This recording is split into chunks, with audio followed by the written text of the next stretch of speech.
Kaya salamat po sa lahat ng sumusuporta sa akin. Pasensya na po kung hindi ko magawa mag-vlog ng masaya. Hindi ko magawang ma-update kayo kung ano man ang mga request nyo. Sa ngayon, nakafocus naman ako ngayon na alagaan si Blackberry na sana nakasurvive siya sa December.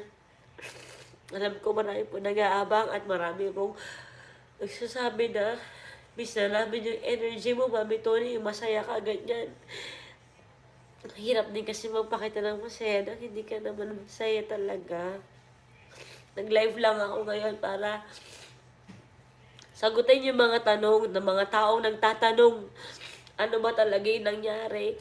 Wala mong vlog kay Baby Bear. Hindi ko na po na-vlog. Pasensya na. Private moment na lang po namin yung pagkawala niya. Salamat po sa lahat ng nag-a-advise anong dapat gawin.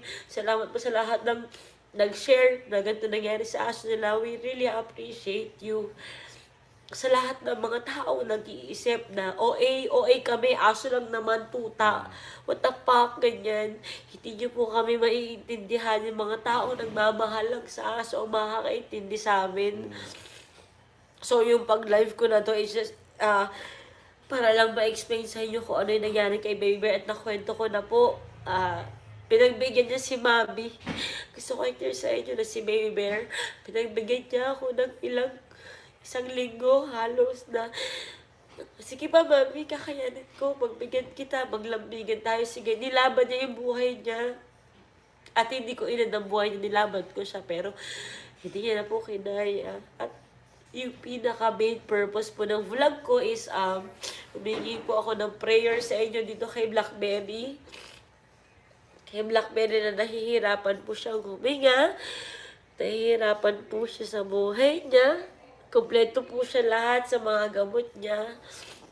Pero ang hindi ko lang po sa inyo yung prayer na maging okay po siya kasi ito na lang po yung natitira kay Mami. Naiiyak din ako, namimiss ko si Bugnot eh. Pero, Nakakalungkot. Hindi ko napapabayaan ko ngayon si Tyronia kasi nasa ate ko siya kasi sobrang durog na durog po ako.